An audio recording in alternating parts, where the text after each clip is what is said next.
memang benar bahwa sudah ada 4 yang berhasil dievakuasi, 2 diantaranya selamat dan 2 meninggal dunia. Dan saat ini dari tim pemadam kebakaran juga sedang mengupayakan untuk memompa air agar bisa melihat jelas bagaimana basement dari UOB Plaza, karena visibility dari air yang berada di bawah gedung UOB Plaza saat ini adalah 0, dalam artian air yang sangat keruh yang bercampur dengan oli dan juga bensin sangat menyulitkan bagi penyelam untuk melihat bagaimana situasi di bawah. Dan untuk lebih jelasnya kita sudah bersama dengan Bapak Ali Muhtar yang sempat menyelam begitu ya Pak, juga sempat melihat. Bisa diceritakan bagaimana kondisinya Pak? Ya, memang kita dengan teman-teman dari Persatuan Olahraga Selam seluruh Indonesia dan Adiaksa Diving, kemudian kawan-kawan dari Kingdom, dari Marinir juga, itu baru bisa di basement 1. Snorkeling juga nggak bisa karena visibility-nya sangat zero. Sementara di basement 2, basement 3 itu masih ada. Jadi perkiraan kita basement 2 ke basement 3 itu masih sekitar 15 sampai dengan 18 meter. Sementara ketinggian air di basement 1 itu diperkirakan sekitar 3 meter. Dan atasnya itu sekitar 2 meter. Jadi memang orang harus jongkok untuk masuk di basement 1 itu. Jadi susah sekali untuk kita bisa nyelam, kita snorkeling pun tidak bisa. Oleh karena itu memang debit air yang begini tinggi dan banyak di dalam basement 1 itu juga salah satu penyebab mengakibatkan ya tidak bisa banyak kita berbuat di basement 1 itu gitu. Apa saja yang bisa dilihat secara kasat mata? Mungkin tidak bisa menyelam dan melihat di dalam airnya, tapi secara kasat mata karena debit air pun sudah berkurang. Apa saja yang bisa dilihat dari?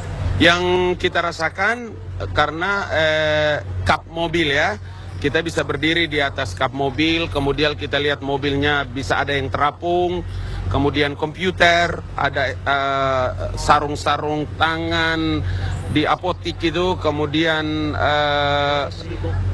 mobil box ya, mobil box juga, dan banyak sekali yang terapung di atas dan gelap. Oleh karena itu memang kita menggunakan senter untuk bisa melihat langsung semua yang di dalam. Plafonnya harus segera dijebol kiri kanan, mana tahu ada yang tertinggal di atas, jenazah mayatnya, dan itu yang juga membuat susah tim kita, relawan, teman-teman dari Posi, Kingdom dan lain-lain ini. Gitu. Dalam hal ini mungkin bisa diceritakan juga bahwa memang ada toko-toko dan juga ada mobil. Berarti dalam hal ini apakah air tersebut tercium bensin ataupun oli ataupun bau lainnya? Iya, di basement 1 itu informasi yang valid bisa diterima itu parkiran mobil sekitar 20. Karena di sana ada gereja ya, ada gereja GBI, ada toko buku toko buku TGB, Gunung Agung, kemudian ada tempat playgroup anak-anak, ada travel agent, ada banyak di situ berkantor di basement 1. Refleksi ya. Sementara di basement 2, basement 3 diperkirakan sekitar 80 kendaraan bisa parkir. Yang selalu menjadi tanya-tanya kita itu kan memang ada ruang tunggu, ada laundry. Ada laundry di dalam juga, ada ruang tunggu. Kita selalu membayangkan karena tadi kita mencium bau busuk yang luar biasa di basement 1. Bau busuk. Tidak mungkin tidak ada apa-apa. Jadi kita pikir bahwa yang sekarang tidak ada informasi dari manajemen. Kalau ada yang kantor di sini sewa berapa banyak kantor.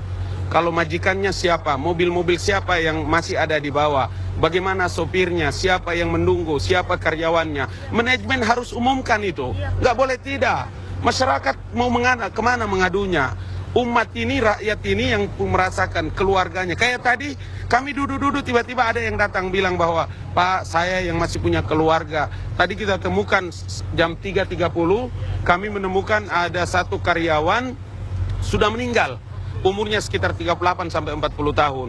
Dari karyawan cleaning service, di bajunya itu ada tertulis Anyar Indah. Kita nggak tahu siapa punya keluarga. Tidak ada yang mengumumkan. Siapa yang kita harus bertanya kepada siapa? Keluarga harus datang kepada siapa? Belum tahu.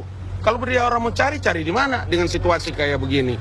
Sementara kejadian kemarin itu kan sekitar jam 9, 9.30, 9.40. Nah, kawan-kawan Posi, Kingdom, kemudian Adiaksa Diving Club ini kan terus terang keterpanggilan moral. Kita bisa menyelam, Basarnas, Marinir, Kopaska, semua. Ya, terima kasih. Kita punya panggilan norani, panggilan kemanusiaan. Kita datang dan alhamdulillah bersama kawan-kawan kita bisa mendapatkan jenazah yang lain. Ini kalau nanti masih diizinkan, kami masih mau turun lagi, masih mau cek lagi. Karena tidak bisa dong, kita mau harap siapa lagi. Kecuali kita harus segera ambil tindakan seperti itu. Tidak ada pikiran apa-apa lagi. Orang kantor aja, wartawan nggak bisa masuk. Orang nggak bisa lihat. Terus di mana mau dapat informasi? Gitu, Mbak. Bapak, ini saya garis bawahi bahwa ada bau busuk. Bisa dijelaskan bau busuk ini mungkin bisa Ini saja yang lainnya? Bapak abang kita ini dari Adiaksa Diving Club ini sampai muntah-muntah.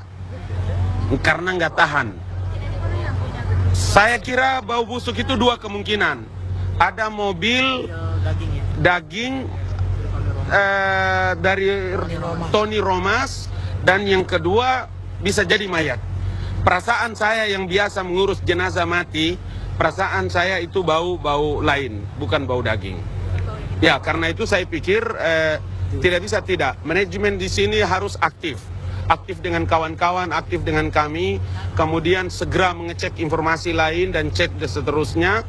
Kayak seperti tadi itu kan kita, ya alhamdulillah deh, syukur alhamdulillah. Informasi baru sementara cuma dapat 4. 2 kita temukan, sudah ditemukan hidup, yang 3 dan 4 dalam keadaan mati, membusuk gitu. Dalam artian selain 4 ini kemungkinan masih ada yang lainnya begitu ya? Keyakinan kami sementara begitu, mudah-mudahan tidak.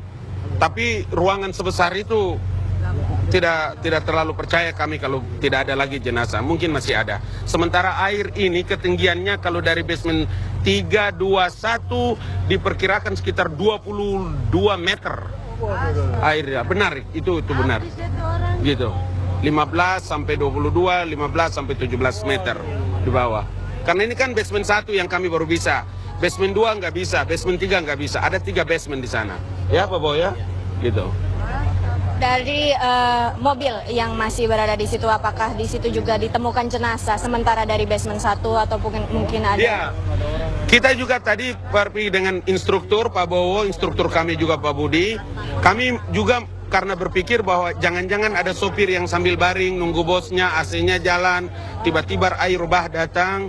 Tapi kita nggak bisa berbuat apa-apa karena visibility-nya sama sekali nggak bisa. Air jarak pandang itu nggak bisa sama sekali. Sementara semua mobil di bawah itu ada yang kapnya udah terbuka, ada pintunya, susah kita buka. Itu juga kita nggak bisa, sebab kalau dia udah meninggal dan terapung, pasti terapungnya dalam mobil, nggak bisa keluar, Mbak. Ya. Itu dari pengalaman yang sudah ada, iya.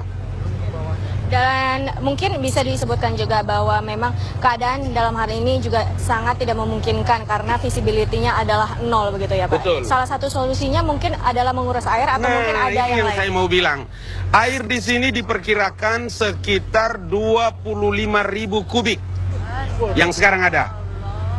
Jadi kalau 6 selang ini dipakai tarik, tadi dari perhitungan ini ahli pompa, 1 menit itu sekitar 4 kubik. Jadi kalau 6 selang berarti 4 kali 6, 12, 24. Kali 1 jam diperkirakan berapa, itulah. Mungkin sekitar 2 hari, 3 hari baru bisa tersedot dengan baik. Yang kedua air yang keluar juga kita berharap tidak kembali lagi karena bocor. Itu loh. Mudah-mudahan seperti itu. Kalau hujan ini, mudah-mudahan Allah kasih tahan-tahan ini hujan. Kalau hujan lagi, lain lagi ceritanya. Gitu Mbak. Mungkin ada tindakan atau harapan ke depannya bagaimana? Harapan saya tadi saya sudah bilang sama Gubernur Pak Jokowi, tadi juga saya bilang sama Pak Sutioso, kalau bisa, kalau ada tempat yang memungkinkan tidak dikhawatirkan, bolehlah ditarik, diarahkan sini sedotan yang lebih gede. Tadi sudah datang tapi mesinnya pada rusak. Trouble.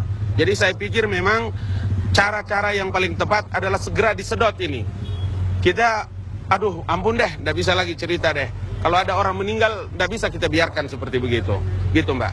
Terima kasih banyak, Pak, atas pernyataan. Terima kasih. Yaitu tadi bahwa air yang berada di dalam memang 25.000 meter kubik dan saat ini sedang berusaha untuk dipompa dengan 6 selang yang masih tersedia di sini. Diduga dari 4 korban yang sudah berhasil dievakuasi masih ada beberapa di antaranya di bawah, mengingat ada bau busuk yang tercium dari air. Diharapkan juga ada bantuan dari pemerintah untuk mengantisipasi bencana ini.